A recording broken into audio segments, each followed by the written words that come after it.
John D. Rockefeller was the first billionaire in America. And over the week, I actually read his book, his biography. It's called Titan, The Life of John D. Rockefeller. Now, before I even read this book, I heard about Rockefeller. And every time I heard about Rockefeller, I associated it with wealth, right? Because I thought about, wow, these people are really rich, but I didn't really know anything about it, you know? And I initially thought that, yeah, this guy was the first billionaire, but he probably came from money. But after reading this book, I come to find out that this guy was the first generation of his entire family, of the entire continent of America, to actually achieve a goal that great, which is to make $1 billion, to be worth $1 billion back then, which is insane. No one's ever done that. Well, people have done it now, but back then he was literally the first person to actually do it. Now, I want to tell you guys a short story about John D. Rockefeller, how he achieved his wealth, and then after that, how he actually spent his wealth and what he actually spent it on and what this actually means. It's a very short video, guys. It's just a little book review, but it's not a book summary. So I do want you guys to go ahead, go into Audible. I like to listen to my books, but if you guys like to read your books, then go into Amazon,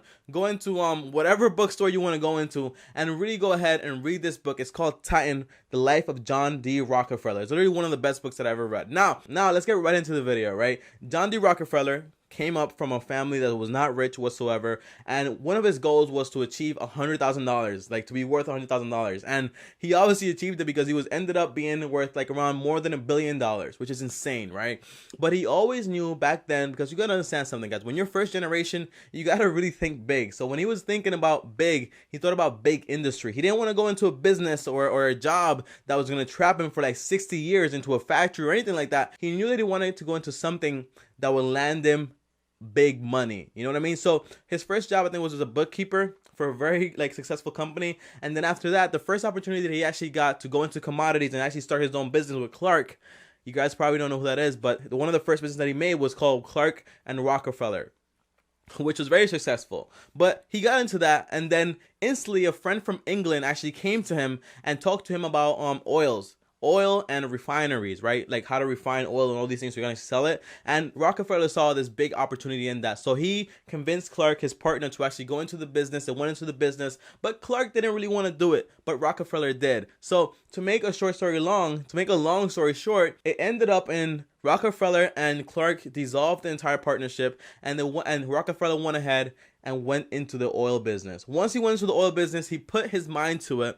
Not just his mind, but he played literally like a titan. And by playing like this, he literally achieved a monopoly of the entire market. Now, believe me when I say this, it might sound like I'm making it sound so easy, but this actually took him like 20 to 30 years to actually achieve. So it was not like like you go in and then you just achieve all this stuff. No, he went in, he pursued what he wanted to pursue, and in 10 to 30 years, he literally amassed the entire 90% of the market. Like, imagine if McDonald's owned like 90% of the fast food chains. Like, that would be insane. Like, they would earn so much money, but they don't even have that much control over the entire industry, and it's still worth billions of dollars. So imagine Rockefeller owning 90% of the entire oil business. And it was so crazy that back then, you're never allowed to have a monopoly in any society.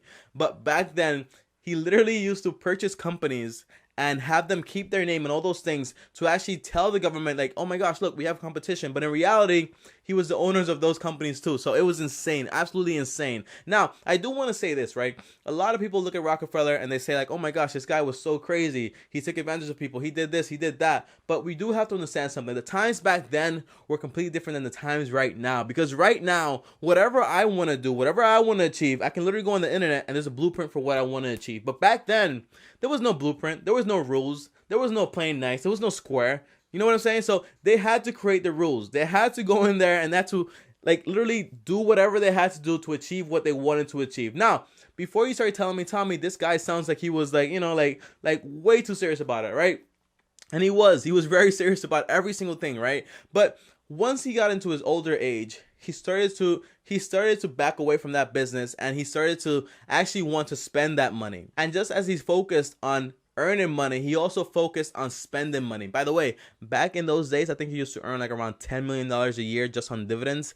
And back then, there was literally no income tax. And if you want to know how much $10 million was back in those days, go into like an inflation website and actually calculate it, because I think it was a lot of money.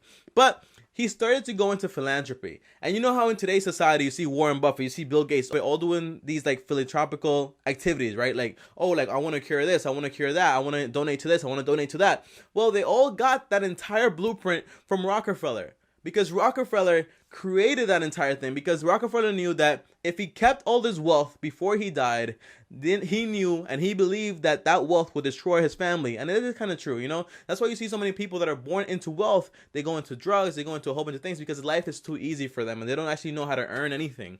So Rockefeller made sure that before he died, he gave away much of his wealth. That's why when you come to New York, you see almost everything has a Rockefeller name at the end of it, because he donated so much money to libraries, to colleges, to every single thing that you can actually think of. So just as much as Rockefeller focused on earning money, he also focused on giving money at the end of his life. And that's something that actually inspired me, because although right now we're all in the same boat, right? Probably first generation. If you're not first generation and you're actually already rich and your dad's already rich, you probably got a slight edge above us. But for the ones that are out there that are first generation, and you're probably telling yourself, oh, I can't do this in 1 year, I can't do this in one life, it's too much work, it's too much this. Think about Rockefeller and what he managed to achieve in one lifetime, and how he managed to become the first billionaire in America. Guys, my name is TommyBryson. If you don't know me, you know me now. Subscribe to the channel, like, comment, and do all that stuff. And every comment gets the video 1,000 views. If you don't believe me, comment and you'll see. And by the way, if you guys have any books that you want me to read, or want me to review, or want me to do a summary on, let me know down in the comments below. I'll make sure to read it this week or so, and I'll see you guys in the next video. Peace. You've got to start at the bottom if you're ever gonna reach the top. You've gotta watch all the